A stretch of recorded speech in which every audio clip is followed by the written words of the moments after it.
बिस्मिल्लाहिर्रहमानिर्रहीम। अस्सलाम वालेकुम नाज़रीन, मैं हूं सैयद अनवारुल हसन और आप देख रहे हैं प्रोग्राम सच के साथ live PTV news Islamabad studio से। नाज़रीन, आज पार्लियामेंट का मुश्तरका इजलास हुआ जो अब भी जारी है और इसमें अहम लेजिस्लेशंस हुई। एक तो सबसे पहले सबसे अहम इशू कश्मीर से मुतल्लिक जो 5 अगस्त 2019 को भारत ने, हिंदुस्तान ने जो एक गैर कानूनी एकतरफा इकदाम उठाया, उस इकदाम को मुकम्मल अब 365 दिन मुकम्मल हो चुके हैं और इस सिलसिले में कल भी हम लोगों ने स्पेशल ट्रांसमिशन की, पूरा दिन तकरीबात हुई और भारत की जानिब से ये जो इकदाम उठाया गैर कानूनी, इसकी मजम्मत की गई, इसको मुस्तरद किया गया। आज इस सिलसिले में जो पाकिस्तान का नुमाइंदा ऐवान है, उन्होंने मुतफ़िका तौर पर करारदाद मंजूर की और भारतीय इक़दाम को मुस्तरद कर दिया। साथ में अपनी हिमायत का भी इजहार किया। जो कश्मीरियों को इस्तिसाब राय, हक़ राय दही गारंटी की गई है यूनाइटेड नेशन सिक्योरिटी काउंसिल की जानिब से, और इस सिलसिले में मुख्तलिफ तकारीर भी हुई। एक तो इस हवाले से अब ज़रूर हम गुफ्तगू करेंगे कि अब ये जो हाउस की जानिब से भी एक रेजोल्यूशन आई है जो कि बिल्कुल यूनानिमस है। पॉलिसी पे आप इख्तलाफ कर सकते हैं लेकिन जो प्रिंसिपल स्टैंड्स है उस पर तमाम सियासी जमातें एक पेज पर हैं। दूसरी तरफ एक इंपॉर्टेंट लेजिस्लेशन भी हुई है। कानूनी मामनत का जो फौजदारी मामलात हैं उससे मुतल्लिक तरमीमी बिल भी आज मंजूर हुआ। वो कसरत राय से हुआ। पीपल्स पार्टी PMLN और ज़रूरत है गवर्नमेंट ऑफ द डे ने तो पेश किया था, उन्होंने इसको सपोर्ट किया। जो हमारी मजहबी सियासी जमातें, जमात इस्लामी, जमीयत उलमा इस्लाम, उन्होंने इसको अपोज किया।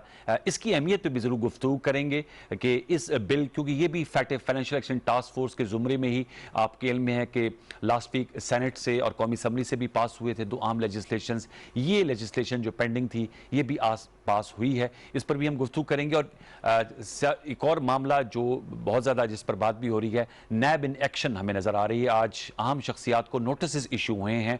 मरियम नवाज साहबा को 11 अगस्त को तलब किया है जो उनकी नैब की जानिब से, और उनसे पूछगिछ की जाएगी। इसके साथ साथ वज़ीर आला पंजाब उस्मान बुज़दार साहब को 12 अगस्त को तलब किया है नैब ने और उनसे भी सवालात किए जाएंगे। आज शाहिद खाकान अब्बासी साहब भी पर भी फर्द जुर्म आयद हुआ और उसके साथ साथ शहबाज शरीफ और हमजा शहबाज सब भी। तो इस हवाले से भी जरूर गुफ्तगू करेंगे। 2 पार्लियामेंटेरियंस हमें ज्वाइन किया, उनके हम मशकूर हैं कि वो पार्लियामेंट इजलास से उठ के हमारे प्रोग्राम में तशरीफ लाए हैं। तारुफ करा देते हैं। शाइस्ता परवेज़ मलिक साहबा, मेंबर कौमी असम्बली है, मुस्लिम नवाज साहब का ताल्लुक है, सीनियर रहनुमा, आपका बहुत शुक्रिया। सेनेटर अनवारुल हक काकड़ साहब, वेरी प्रोलिफिक स्पीकर, बलूचिस्तान अवामी पार्टी से आपका ताल्लुक है, हुकूमत की हलीफ जमात है, सेनेट ऑफ पाकिस्तान के रुकन है, आपका भी बहुत शुक्रिया। दोनों मौजूद मेहमानों को फॉर्म वेलकम हम करते हैं। अगर आपकी इजाज़त तो अनवारुल हक काकड़ साहब, कश्मीर के हवाले से अगर हम गुफ्तगू का आगाज़ कर लें, बताइएगा। हमने देखा है कि यूनाइटेड नेशन सिक्योरिटी काउंसिल का भी इजलास हुआ और इस 1 साल में अगर हम थोड़ा सा इसको रिफ्लेक्ट करें तो ये 3रा इजलास है। ये कितनी अहमियत का हामिल है। आज जो पार्लियामेंट का मुश्तरका इजलास हुआ और एक वन वॉइस से हम लोगों ने भारतीय इक़दाम को मुस्तरद किया है। कल प्राइम मिनिस्टर साहब आज़ाद कश्मीर में मौजूद थे, वहाँ उन्होंने खिताब किया। हमने खुद भी इस पर बहुत से मुबाहिसे मुकालमे किए। क्या इम्पैक्ट होगा, मैं अगर आपसे पूछ पाऊँ, हमारे व्यूअर्स को बताइएगा, क्या इसका भारत पर असर पड़ेगा?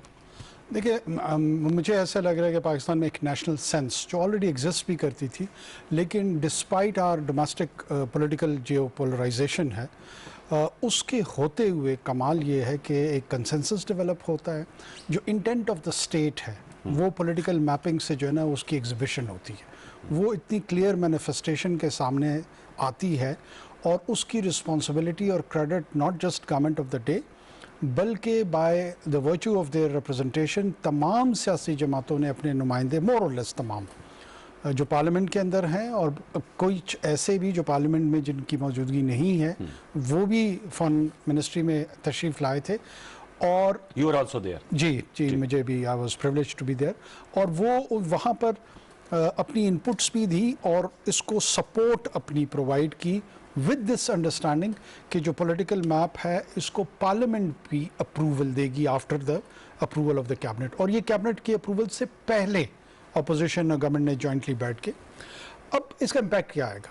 देखें, कौमों की जंगें, आप जो लोग थोड़े से कबायली बैकग्राउंड का है, अर्बनाइज्ड, उनकी ग्रूमिंग नहीं हुई है, वो ये बात जानते हैं कि मुख्तलिफ कबीलों के बीच में 100-100, 150-100, 300-300 साल जंगें रही हैं। जंगें जो है ना वो एक तवील स्ट्रगल का नाम है, और वॉर जो है वो एक लॉन्ग हॉल स्ट्रगल है। कश्मीर की जो जंग है वो आहिस्ता आहिस्ता उसका कैरेक्टर पूरा नेशनल कैरेक्टर के तौर पे वो इमर्ज हो रहा है। अब ये बोलान में भी इसको अपनी जंग समझा जाता है, खैबर में भी अपनी जंग समझा जाता है, महरान में भी अपनी जंग समझा जाता है, रावी में भी इसको अपनी जंग समझा जाता है। ये जो पहले एक तासुर होता था कि शायद ये जीटी रोड की जंग है, ऐसा अब नहीं रहा।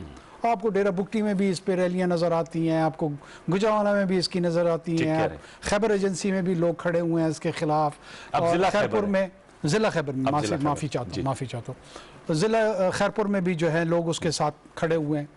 ये जो ओनरशिप आ गई है, ठीक है, महज स्टेट अपरेटस के हवाले से ये नहीं रहा। इस पॉलिटिकल मैप का एक मैं समझता हूँ जो बहुत ही सटल और डीप मैसेज गया है, वो ये है कि पाकिस्तान की थर्ड जनरेशन में हो, सिक्स्थ में हो, 20th में हो, उन्होंने ये क्लैरिफाई कर दिया कि जब भी इस सेटलमेंट पे बात होगी वो अब इस पैरामीटर के तहत होगी, इस पैरामीटर से हम पीछे नहीं जाएंगे। मैं जूनागढ़ जी इस पॉइंट पे मैं चाहूंगा कि शायद आप इस हवाले से क्या कहेंगे। ज़रूरत है पॉलिटिकल मैप का अप्रूवल हो गई है, और आज भी हमने देखा कि जैसे मैंने कहा कि पॉलिसी भी आपका इख्तलाफ हो सकता है, लेकिन जो प्रिंसिपल स्टैंड है वो सेम है। शहबाज शरीफ साहब ने भी आज मुश्तरका इजलास से खिताब किया है, एक अच्छा मैसेज जाता है पूरी दुनिया को, और एज ए पार्लियामेंटेरियन इसका आप समझती इम्पैक्ट भी होता है। बिस्मिल्लाहिर्रहमानिर्रहीम, Anwar, thank you for having me in your programme. देखें, इसमें तो कोई दो राय नहीं है कि कश्मीर पे हम कोई ऐसी बात नहीं करना चाहती अपोजिशन से जिससे कोई ऐसा मैसेज जाए कि we are standing on the other side of the line. हम तमाम पूरा पाकिस्तान, जैसे मेरे भाई ने कहा, are on the same page on Kashmir issue. Policy पे इख्तलाफ होना, देखें, ही कैन से कि उस मैप का होना, उस पे डालना, वो तो आपको याद है इंडिया ने भी गिलगित बल्तिस्तान को और इसको डाल के अपने नक्शे में अजीज हाँ किया था। बात सुने, हमें क्या फ़र्क पड़ा था या दुनिया को उससे क्या फ़र्क पड़ा था?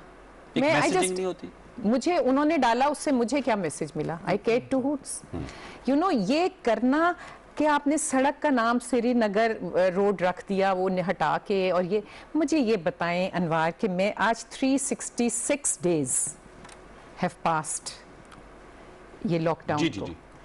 मुझे बताएं कि इतनी कामयाब पॉलिसी, मैं सिर्फ एक बात का जवाब चाहती हूँ कि हम उनकी जो मुश्किलात हैं, वहाँ पे जो बर्बरियत है, वहाँ पे जो इस्मत दरी है, वहाँ पे जो बच्चों के साथ हो रहा है, जो लरस जाता है इंसान, वो बच्चे को, मासूम बच्चे को, मासूम उनके नाना की सीने पे बिठाया हुआ है।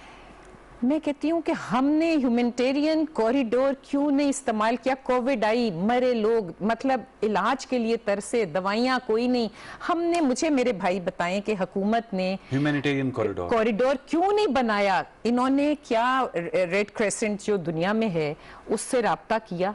क्या इन्होंने ह्यूमन राइट्स कमीशन से बात की कि लड़ाई अपनी जगह, जो तुमने कब्जा किया है बाय उस आर्टिकल 370 की और 35A की, उसको साइड पे रहने दो, वो बाद में बात हो जाएगी। इस वक्त वहाँ लोग मर रहे हैं, इस वक्त वहाँ दवाइयों के लिए तरस रहे हैं। मुझे मेरे भाई बताएं कि कुछ हुकूमत ने क्या?